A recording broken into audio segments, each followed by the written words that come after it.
안녕하세요. 주인미상의 물건들 미상입니다.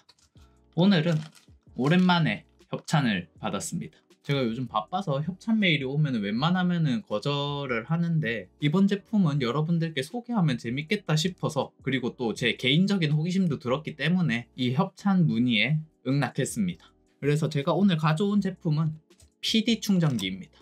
근데 이게 단순히 PD 충전기가 아니라 HDMI가 있는 특이한 PD 충전기입니다. 듣기만 해도 이상하죠? 충전기에 HDMI 단자를 꽂는 부분이 있다니. 포장이 굉장히 꼼꼼하게 돼 있네요. 요즘 이렇게 가격대가 있는 제품은 이렇게 포장을 잘 해서 오더라고요. 그래서 좀 안심된다 할까요? 그래서 오늘 소개할 제품은 바로 에이스 페스트의, 제대로 읽는 거 맞겠죠? ACE 페스트 이렇게 읽는 거 아니겠죠? 에이스 페스트의 뭐라 해야 되지? 이 HDMI PD 충전기? 보시다시피 제가 이 제품을 2개 받았는데요. 제가 협찬에 응할 때 구독자분들을 위해서 한 개 나눠줬으면 좋겠다 싶어서 이렇게 말씀을 드리니까 그러면 2개 보내주겠다 라고 하셔서 이렇게 2개를 받을 수 있었고요. 하나는 제가 소개하면서 사용할 거고, 나머지 하나를 구독자분들께 보내줄 건데 자세한 사항은 영상 설명란에 적어줄 테니까 그거 참고하시면 되겠습니다.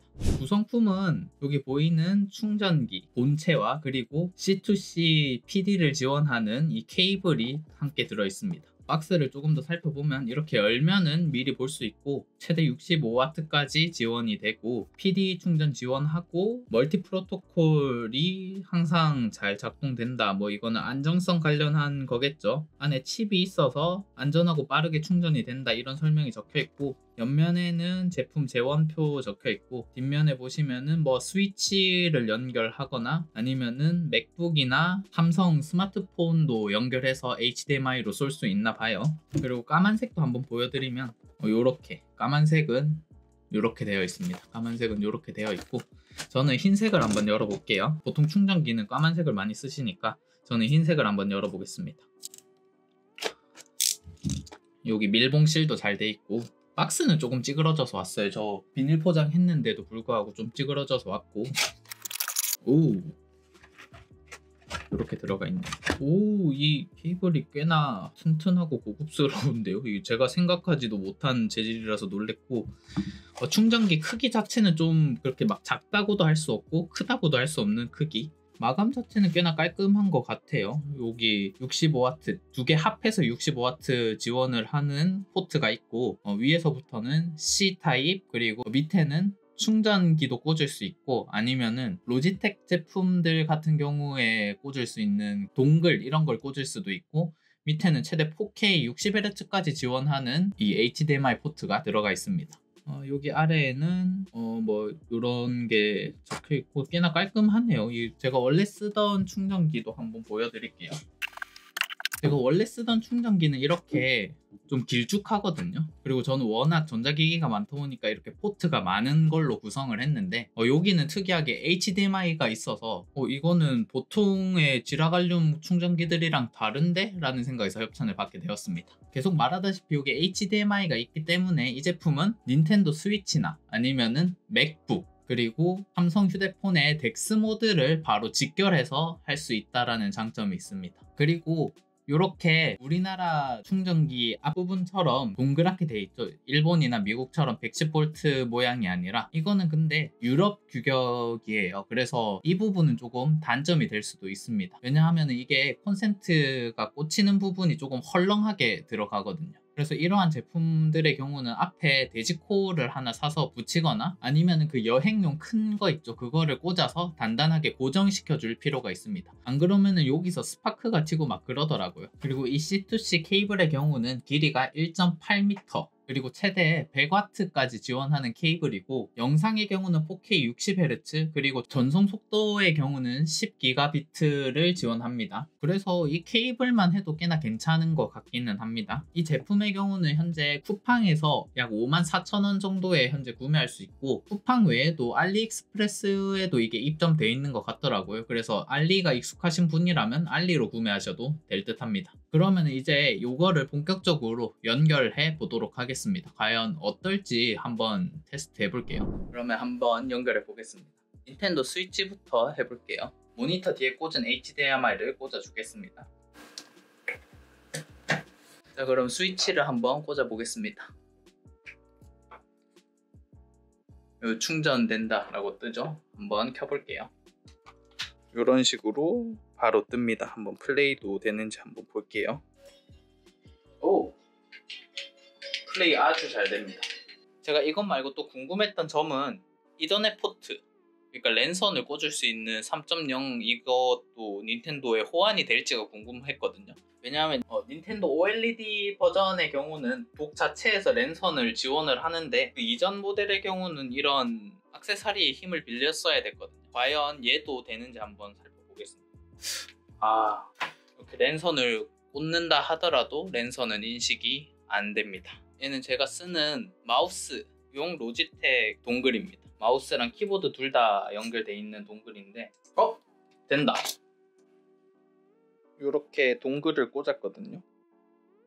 동글을 꽂아서 채팅을 치면은 됩니다. 그래서 닌텐도 스위치에서 만약에 키보드 채팅 이런 걸 지원하는 게임을 하신다 그러면은 이렇게 동굴을 달아서 블루투스 키보드를 쓸 수도 있고, 동물의 숲 같은 게임도 키보드 지원하거든요. 그런 경우에도 USB 동굴 아니면은 USB-A로 직결할 수 있는 키보드를 쓰시면은 이렇게 채팅을 칠 수 있을 것 같습니다. 근데 닌텐도 스위치에서 굳이 채팅 치는 사람은 그렇게 많지 않죠. 그래도 될 수 있다라는 게 중요하고, 이거는 조금 아쉽네요. 요 랜선 포트는 될 줄 알았는데 랜선 포트가 안 되는 건 아쉽고, 자, 그러면은 스위치를 분리를 하고 이제 한번 맥북을 연결해 보겠습니다.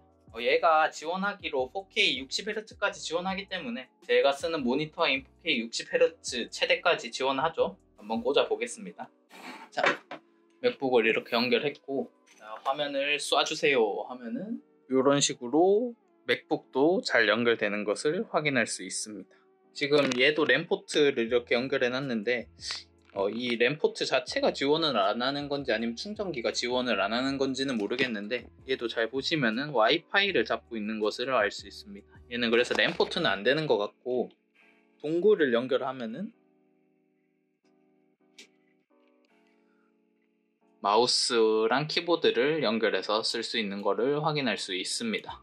좋은데요? 근데 4K 60Hz까지 지원이 되니까 맥북 쓰시는 분들은 허브 안 사고 충전기 겸 HDMI를 쏠 수 있는 일회품 사는 것도 나쁘지 않을 듯 합니다. 지금 얘는 확장된 디스플레이고 4K로 나오고 있고 60Hz까지 나오고 있습니다. 회전 이런 것도 조절할 수 있고 제대로 연결이 되는 듯 합니다. 그 다음은 아이패드를 한번 연결해 볼게요. 아이패드도 지원하는 것 같았거든요. 아이패드를 연결해 보겠습니다. 화면이 연결됐다라고 나오네요. 이렇게 세로 모드일 경우에는 이런 식으로 세로로 지원을 하고, 얘를 돌려서 가로로 할 경우에는 이렇게 4:3 비율로 4:3 비율로 이렇게 송출이 되는 것을 확인할 수 있습니다. 그리고 동시에 충전도 되기 때문에 꽤나 편한 것 같아요. 충전도 되면서 HDMI 출력을 할 수 있으니까 괜찮은 것 같고, 맥북이나 닌텐도 스위치 같은 경우도 굳이 따로 충전을 할 필요 없이 꽂기만 하면 된다라는 점에서 그냥 독처럼 닌텐도 스위치 독이나 맥북 독 이런 느낌으로 쓰시면 될 것 같습니다. 그리고 아까 좀 궁금했는데 아까 금방금방 넘어가느라고 못했는데, 이 아이패드 미니랑 그리고 프로의 화면 비율이 다르잖아요. 이거는 어떻게 나올지 한번 알아보겠습니다. 시간이 조금 걸리는 것 같아요. 그리고 마우스 연결도 이렇게 잘 되고, 현재 해상도가 2560 곱하기 1440으로 나온다고 하네요. 아이패드 프로의 경우는 어떻게 나올지 한번 보겠습니다. 얘도 해상도는 2560 곱하기 1440으로 나오는데 비율 자체가 확실히 달라요. 아이패드 미니의 경우는 얘는 원래 나오던 아이패드 친구들이랑 다른 비율이라서 얘는 영상 볼 때도 조금 렛터박스 차이가 나는데, 확실히 끼우는 기기에 따라서 화면 비율도 차이가 나는 것 같습니다. 프로의 경우는 확실히 이 부분이 베젤이 넓게 나옵니다. 마우스의 경우도 프로에서도 잘 작동하는 것을 확인할 수 있습니다. 그러면은 USB의 경우는 어떨지 한번 확인해 볼게요. 이렇게 뜨는 것을 확인할 수 있습니다. 아이패드에서도 파일 인식이 잘 되는 걸 확인할 수 있습니다. 자, 그러면은 마지막으로 겔탭은 어떤지 한번 볼게요. 제가 삼성 갤럭시 덱스 모드가 되는 스마트폰이 없어서 그 부분은 좀 못하는 게 좀 아쉽긴 하지만 덱스는 어떤지 한번 살펴보겠습니다. 이런 식으로 갤럭시 탭도 마찬가지로 이렇게 미러링이 되는 것을 확인할 수 있습니다. 이렇게 덱스 모드를 켜보면 이렇게 덱스 모드가 잘 나오긴 하는데 아쉽게도 이게 화면 비율을 설정하는 게 없는 것 같더라고요.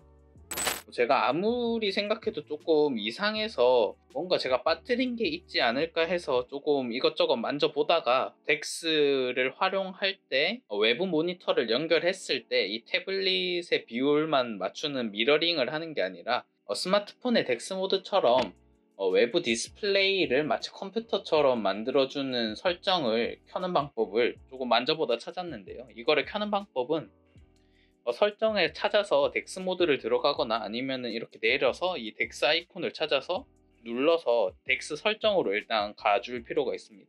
그리고 여기 오른쪽 위에 덱스 설정으로 가주겠습니다.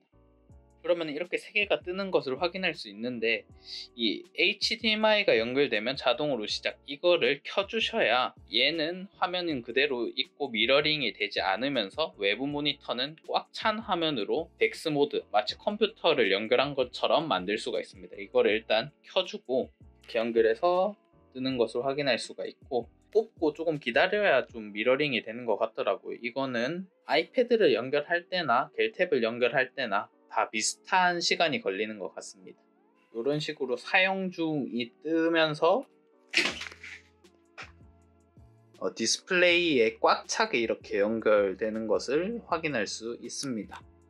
연결하면은 덱스 정품 액세서리를 이용해 달라는 알림이 뜨고, 그 밑에 태블릿을 터치패드로 사용하기, 이거를 누르면은 태블릿을 이렇게 터치패드로 사용할 수 있습니다. 이 화면이 좀 더러워서 죄송한데 이렇게 쓰거나 아니면은 그 아까 USB 동글을 연결해서 이 마우스와 키보드를 연결해서 사용할 수도 있습니다.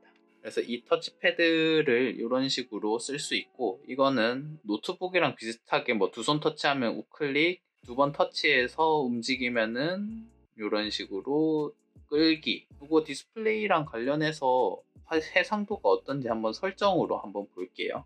여기 해상도를 볼 수가 있어요. 이거를 보면은 최대 2560 곱하기 1440 16:9 비율은 요까지 지원하고, 16:10 비율도 지원하고 21:9도 화면 비율을 지원하는 것을 확인할 수 있습니다. 그래서 최대는 2560 곱하기 1440 이라는 걸 확인할 수 있습니다. 4K까지는 아니더라도 이 정도면 연결해서 이렇게 쓸만하기 때문에 아마 태블릿에서도 이렇게 되니까 스마트폰에서도 똑같은 메커니즘으로 될 것 같아요. 그래서 스마트폰에서 덱스를 원래 잘 활용하셨던 분들이라면 C2 HDMI라는 선택지도 있겠지만은 이렇게 충전도 함께 지원하면서 HDMI 외부 출력 덱스를 사용할 수 있고, 또 마우스 키보드도 동글로 연결해서 쓸 수 있는 이 충전기 겸 허브도 꽤 괜찮은 선택지라는 생각이 듭니다. 이런 식으로 활용하면은 꽤 괜찮을 것 같아요. 여기에 마우스랑 키보드 동글을 연결을 해볼게요. 그러면 이렇게 뜨고 키보드도 잘 되는 걸 확인할 수 있습니다. 그 외에 이런 SD 카드들도 인식이 되는지 한번 테스트 해볼게요. 동글도 되니까 얘네도 될 것 같긴 한데, 그러면은 이런 식으로 파일 관리나 이런 걸 할 수 있는 걸 확인할 수 있습니다. 꽤 괜찮은 것 같아요. 조금 걱정이 되는 부분은 이 동글이나 USB를 끼울 때 조금 얘네가 발열이 생기는 것 같더라고. 얘네들한테 발열이 좀 가는 것 같아서 USB 수명에는 이게 별로 좋은 영향은 아닐 것 같아서 그 발열 부분에 대해서는 조금 신경 쓸 필요가 있어 보입니다. 마지막으로 삼성 스마트폰 연결을 한번 해볼게요. 될지 안 될지는 모르겠는데 충전은 제대로 되는 걸로 나오고 이런 식으로 뜨는데 이 기기에서 컨트롤을 할 수 없게 만들었네요. 애초에 제 휴대폰은 덱스 모드를 지원하지 않지만 그래도 미러링은 될 줄 알았는데 의외로 얘는 미러링이 안 된다는 점이 조금 신기하네요. 대략적인 테스트는 여기까지 해보고 이제 결론으로 한번 넘어가 보도록 하겠습니다. 자, 지금까지 에이스 페스트 에이스페스트에서 나온 이 충전기에 대해서 알아보았습니다. 이 제품 꽤 괜찮은 것 같아요. 물론 여러 가지 전자기기를 들고 다니는 사람에게 이거는 조금 힘들 수도 있어요. 왜냐면은 이 포트 하나만 60W까지 지원을 하고, 밑에 이거는 사실 USB 포트랑 비슷하다라고 보시면 돼서 얘는 5W까지밖에 지원하지 않기 때문이에요. 그래서 나는 전자기기를 많이 들고 다니는데 이런 충전기 하나만 필요하다 싶으면은 포트가 많은 제품들을 쓰시면 될 것 같고, 그렇다면 이 제품은 누구에게 추천하느냐? 저처럼 닌텐도 스위치를 애용하는 사람들에게는 좀 추천드릴 수 있을 것 같아요. 왜냐하면은 닌텐도 독이랑 이런 거를 바리바리 챙겨가는 게 생각보다 크거든요. 닌텐도를 보통 챙기면은 닌텐도 본체, 그리고 닌텐도 독, 그리고 PD 충전기, 거기에 HDMI 선 이렇게 챙기거든요. 그러면은 제가 독이 현재 개조 독이 없고 그냥 큰 독밖에 없어서 이게 캐리어에 생각보다 부피를 많이 차지하는데, 그럴 때 얘 있으면은 그냥 얘랑 HDMI 선 그리고 요 케이블만 챙기면은 바로 꽂아서 쓸 수 있기 때문에 닌텐도 스위치 쓰시는 분들한테는 꽤 좋을 것 같아요. 그리고 맥북 쓰시는 분들도 이게 꽤 괜찮을 수 있는 게, 맥북의 경우도 비슷한 것 같아요. 저는 맥북을 쓰면서 가장 불편했던 지점이 허브를 쓰는 거였는데, 얘가 있으면 그냥 허브 대신에 C2C 하고 그리고 HDMI 선 해가지고 바로 연결하면 되기 때문에 얘도 어디 갈 때 허브 챙길 필요 없이 그냥 얘만 챙겨서 충전도 하고, 그 외부 미팅 자리나 이런 데 있는 HDMI 선만 그냥 꽂아서 외부 화면으로 송출하면 되기 때문에 꽤 편할 것 같아요. 그리고 덱스 모드 쓰는 사람들한테도 좀 유용할 것 같습니다. 왜냐면 휴대폰 하나 챙기고 얘만 챙기면 되거든요. 물론 C2C로 직결해서 바로 화면에 쏠 수 있다면 그게 제일 좋긴 하지만, 저의 환경 같은 경우는 HDMI밖에 지원하지 않기 때문에, 그러니까 C2C로 화면을 송출하는 모니터가 저한테는 없기 때문에 이게 조금 더 유용할 듯 합니다. 오늘 영상은 여기까지고, 그 영상 설명란에 이거 협찬 받은 거 구독자분들께 보내줄 거니까 영상 설명란 꼭 참고하셔서 참가하시면 좋겠습니다. 다음에 또 다른 영상으로 돌아오겠습니다. 그럼 미상입니다.